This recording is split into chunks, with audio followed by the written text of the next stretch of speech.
Hi there, everyone. Thank you so much for joining me for this full moon in Leo video. I will start by saying that it is a particularly strong full moon, given that it is in the sign of Leo, symbolized by the Strength card in the tarot deck.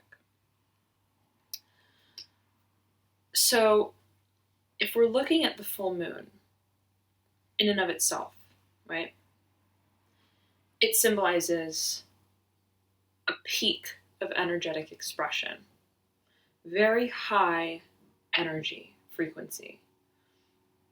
And that is, in a way, symbolized by fire, right? The fire element.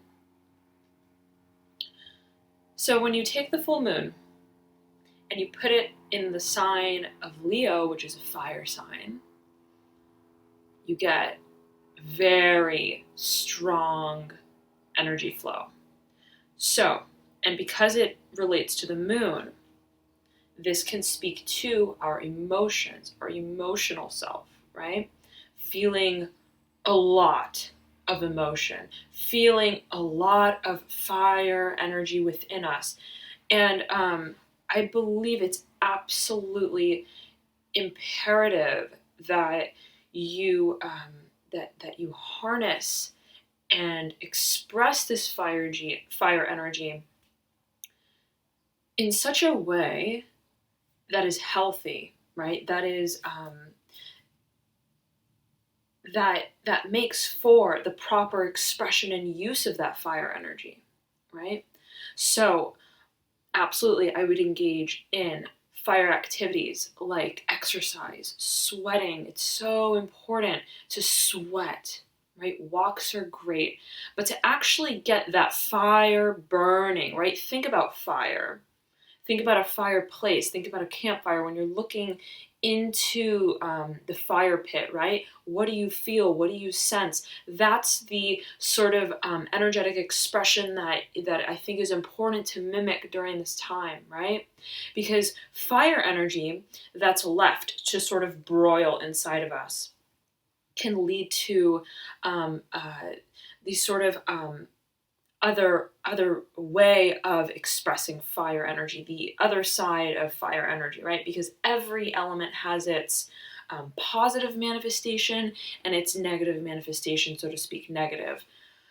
So, so if we're looking at fire energy, right, it speaks to pride, strength, resilience, right? The initiative, the courage that it takes to move forward in a certain direction. It speaks to presentation, right, of the self. Namely, if we're looking at the Strength card, we very much see that sort of feeling, right, that's emanated from the card. But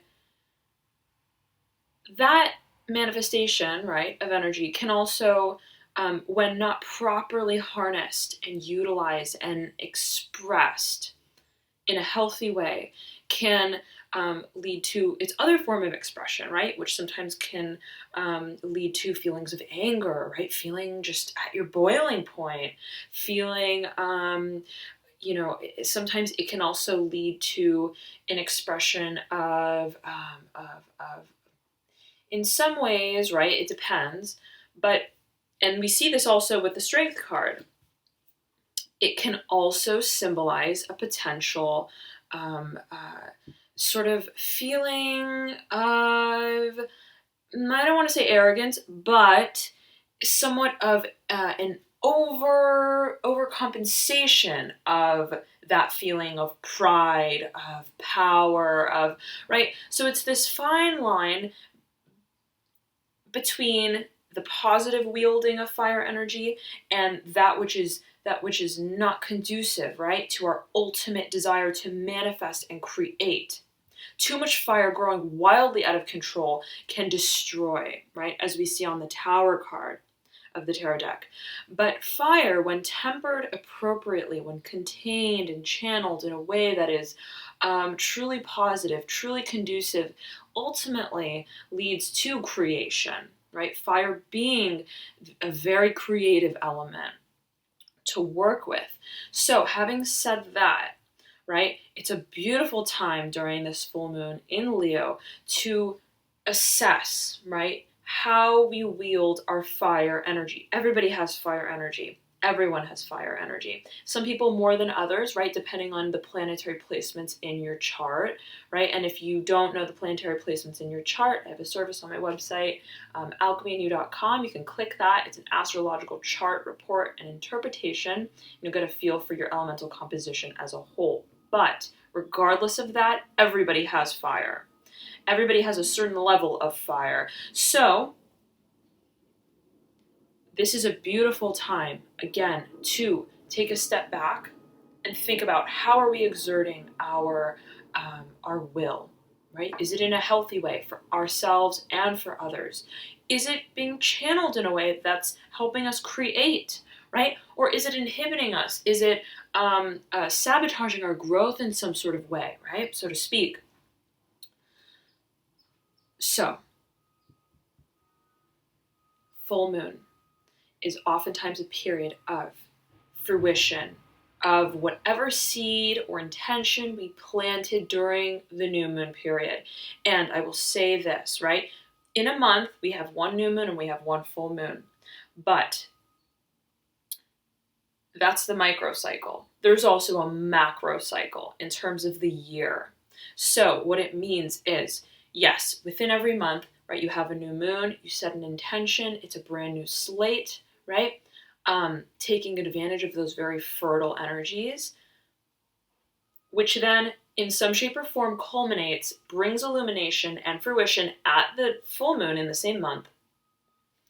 But when looking at the macro sort of stage of manifestation, right, we look at the yearly cycle. We look at the new moon in that year that corresponds to the full moon in that year, both within the same sign. So it means the new moon in Leo, which was 6 months ago, because they are always corresponding within a 6-month interval. The new moon in Leo corresponds to the full moon in Leo. So in a more macro way, think about what you were really focused on, trying to bring to fruition, right? During the new moon period in Leo 6 months ago. And whatever that is, right, it is now reaching its peak at this full moon that we have today. So that's why I think it's so incredibly important to keep track of the moon cycles, right? It's really stepping into the rhythm of our energies by way of the moon's course. So the next new moon will be coming up, I believe, at the end of this month. So stay tuned for that. I'll have a video on that to assess sort of the energies for each of the signs during that period of time, so you can make the most of that new beginning of a cycle for the moon. All right. Nonetheless, I'd love to get started here. There's a lot of beautiful energy to work with. I'm already feeling it, high intensity. So let's get right to it. We are doing Libra. Here we go, Libra. Okay, I'm compelled to look at the bottom of the deck here. I'm being drawn to this 10 of Wands that's appearing at the bottom of the deck. The finishing off of an old situation that regards our day in and day out efforts. One sec, guys.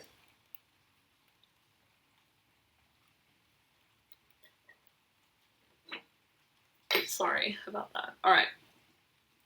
Getting thirsty. Okay.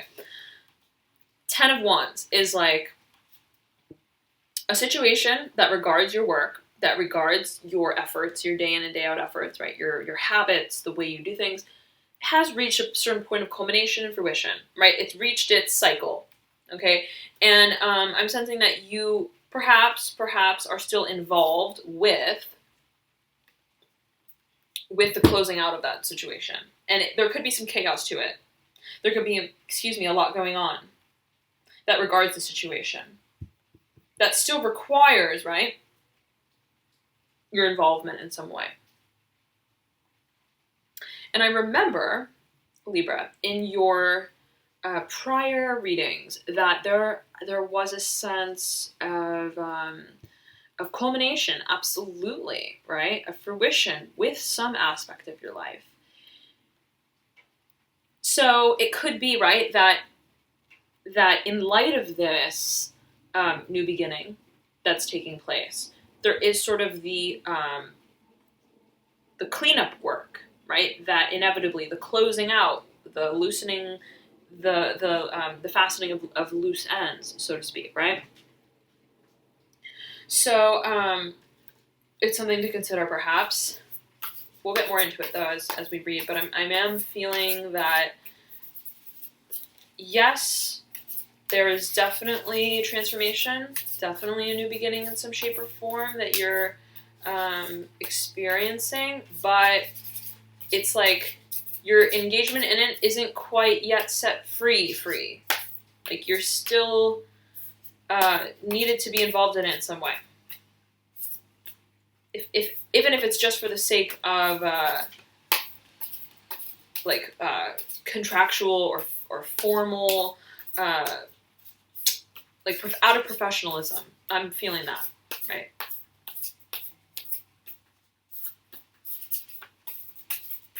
But energetically, you're done with the situation. Oh yeah, and we felt that in the past months as well. But it seemed that you had a big opening in mid-February in terms of how you really expressed and finally communicated in a very public way your sort of desire to move out of the situation. Daughter of Wands popping out, yes. New creative journey and path ahead of you, one that speaks to you personally. It's an exciting new journey. It engages your inner fire. It's a good feeling for you, Libra. You're feeling like reborn. You're feeling very creatively sort of inclined, even in terms of thinking, hey, this is a new situation that I am stepping into, and I can be creative with it, right? It can come from a place that's real to me, from a place that is really very much tied to what I want to create, what I want to bring out into the world, right? It's a very independent energy, the Daughter of Wands. It's not like the 8 through the 10. 1, 2, 3, 4, 5, 6, 7, 8, 9, 10 of Wands, where you're like just putting an effort. This is like Daughter of Wands. You are wielding that fire energy in such a way that is coming from a very deep place, one that is innately creative, right? Creative within yourself. So now, okay, here we go.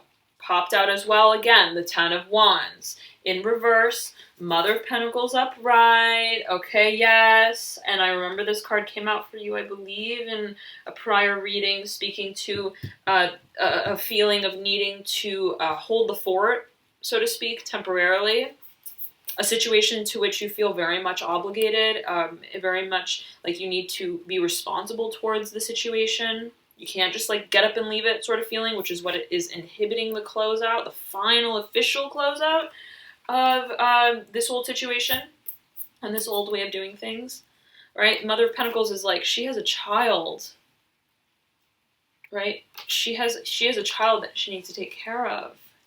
She has children, right? Earth is a very stable energy. It's a very heavy energy, right? It's down to the earth. Fire is like wild, unwielding. Fire is dynamic, right? But you are being held down by what seems like an impending obligation of some sort to which you are held responsible. And I'm sensing it's a roller position that you've contributed to for a long period of time. Okay? But you're ready for this to close out in some shape or form. 4 of Pentacles in reverse. Ooh, interesting. Leo got this card as well. Leo got that card as well. Maybe the Daughter of Wands as well. If I remember. Nonetheless, if you have a Leo archetype of a person in your midst, or if you have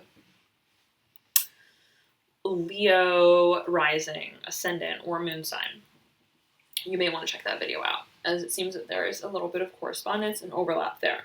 But nonetheless, Four of Pentacles in reverse. I want to pull another card for you. I'm sensing, I have a few feelings about what that may be, but I want to, sensing we have to pull another card. We'll shed light.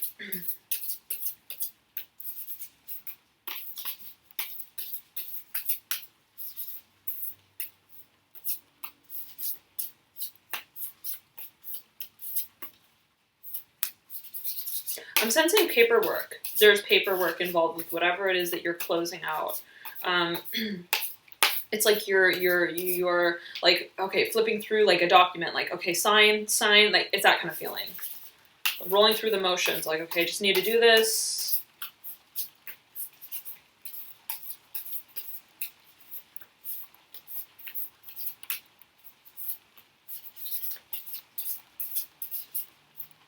This wants to come out. And this wants to come out. Okay, wow. Excuse me, my God. I need to have a drink of water. 1 second, guys.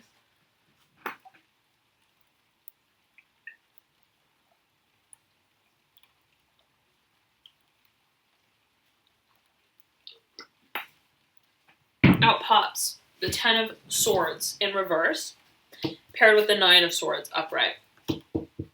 You are done. You have a few 10s here. It's speaking of closing out of a situation. You are done with the psychological torment that the situation has caused you. That's the feeling I'm getting. You're done with the analytical side, right? Even if it's not psychological torment per se, so to speak, it in some shape or form regarded your analytical mind, your use of ration and the intellect, right?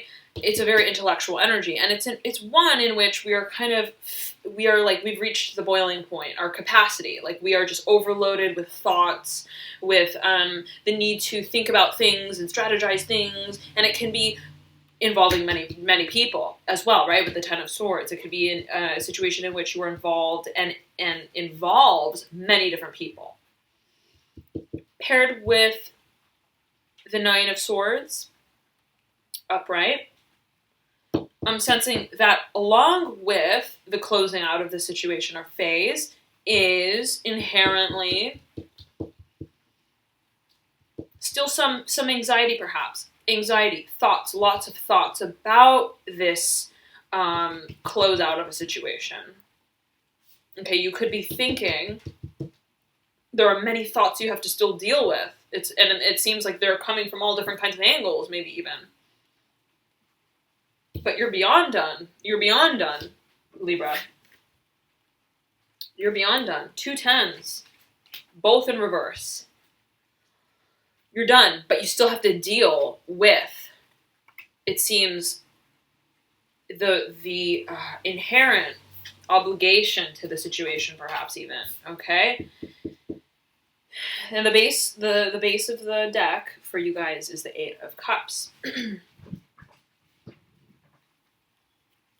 Speaking to, and Virgo just got this card, speaking to emotional dissatisfaction within a certain situation that is not emotionally satisfying us, and that involves the emotions of many different people, many different parties, right? Discord, right? Emotional discord of some sort where we don't feel comfortable. At home, we feel uncomfortable. We feel maybe even attacked in some way, perhaps. Nonetheless, just an environment that's not fully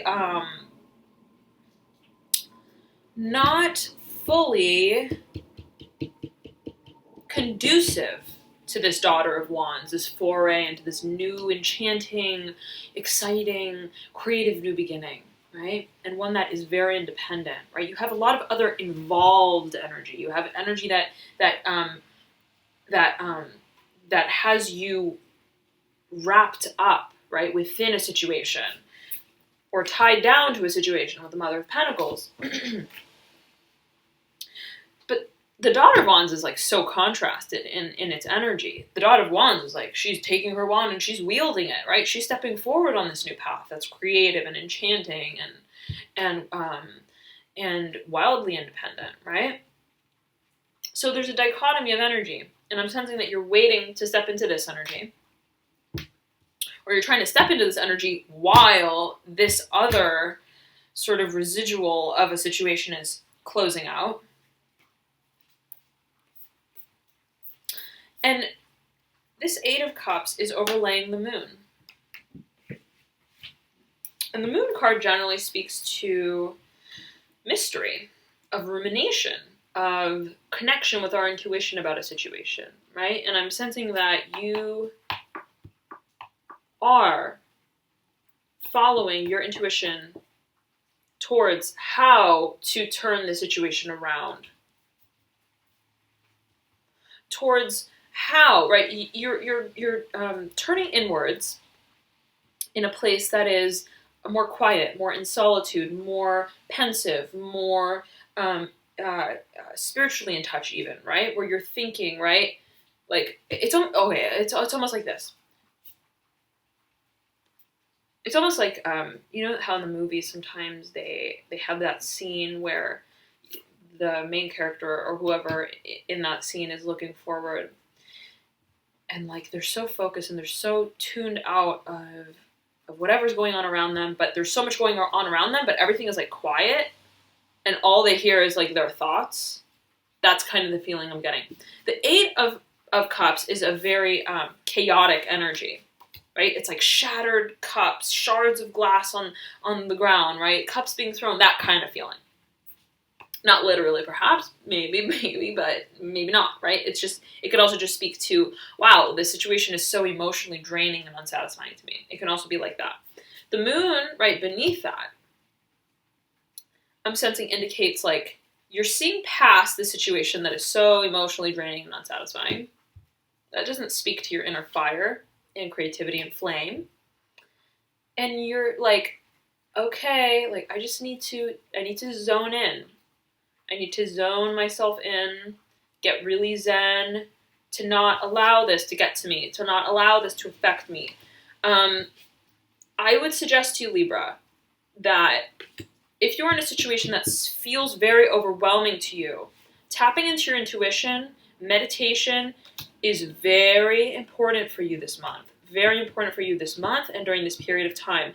And we are at high intensity of emotion and energy with the full moon, especially being in Leo, okay? There's a lot of fire energy. There's a lot of broiling energy, okay? And if it's not channeled properly, as we mentioned at the beginning of the video, it can lead to,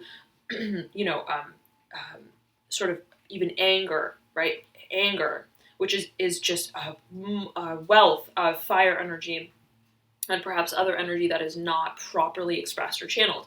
Great ways to channel a lot of energy, high intensity, is exercise, sweating. I mentioned this also in the beginning of the video. Very important to get the energy out of the body, right? So to speak, out of the etheric body, out of our midst, right? And stepping into that fire energy in a way that allows it to be released healthily, positively, is going to enable, right? A wiser perception, right, of perhaps the intensity that's going on around you. It's diffusing. I'm sensing you need to diffuse a lot of chaos. There's a lot of chaos and you have to diffuse the energy. Okay? And so connecting, nature. Also, nature, very important, Libra. I'm getting this from the Moon card as well. Nature. Stepping into nature, connecting with nature, okay, going within. There's a lot going without. There's a lot happening around you in the external world. It's very important to go in and connect. Think about, right, even this new beginning that you want to begin, right? try to, if you can, step out as much as you can from this external distracting energy and connect with your intuition. Okay, connect with your intuition, your place of serenity, inner peace. Really harness that, because that's going to be your stabilizing force for you this month, okay? I'm sensing you're feeling kind of ungrounded. You're feeling kind of like you're at your wit's end. You can't wait for the situation to be over, right? Temperance speaks to fire being fanned, right? Being tempered, controlled. But when it's in reverse, it's like raging emotions. It's like a lot going on, a lot of chaos, and it can be also a sense of being really impatient, right? With the turnaround of a situation, perhaps. Okay, so you could just be feeling, perhaps, again, that you're overwhelmed. You're overwhelmed by whatever, right, your environment seems to be imposing upon you, or your obligations that you have to people in your environment or a situation, right? Libra, I hope that you have a beautiful full moon. Again, I will repeat that I think it is really important for you guys to ground yourself, stay grounded any way you can, step into your earth element, step into your fire element, right? But also your water element, really. Okay, your water element, getting to a place within yourself that's serene, that's level-headed, right? Because it seems there are stormy waters around you. Okay, so don't get swept up in the wave, right? Keep it centered and grounded. All right, Libra? I hope this was helpful for you guys. I will be back with a special Valentine's Day reading next week. Maybe sooner, though, within the next few days. It's going to be talking about love, but probably not the kind of love that you're thinking. So it might be interesting. I look forward to seeing you guys then. And I also highly, highly recommend for you guys to check out your ascendant, rising, or moon sign, as oftentimes those can provide even further insights into your situation. I know that I tend to resonate very, very much with my moon sign. All right, so if you don't know your rising, ascendant, or moon sign, click the link below in the description box and you can input your details. Just make sure that your time is correct, though, even down to the minute, because it can change your rising sign, right, even if it's off by just a few. So play around with that. It's kind of cool to get a feel for, who you are beyond your sun sign, as there are many elements that comprise our energetic being. Also, as I'm closing this out for you guys, I'm being drawn to my rose quartz crystal, right? I'm really focusing on this. Libra, I'm feeling it's very important for you to connect, right, with your inner compassion, which is not hard for you guys, right? I mean, generally, the Libra archetype speaks to compassion, speaks to diplomacy, right? Coming from a place that we hope is fair, right, towards all. And so rose quartz really speaks to that, right? And I also believe, though, that as much as it speaks to the harmonization that you hope for with others, it also speaks to the love, right, that we offer to ourselves. So, and again, with the moon card, I'm feeling that it's very important to, again, connect to yourself and connect to your intuition and nurture yourself during this time. All right? Thank you so much again, Libra. I'll see you guys next week for your March reading. All right? Bye.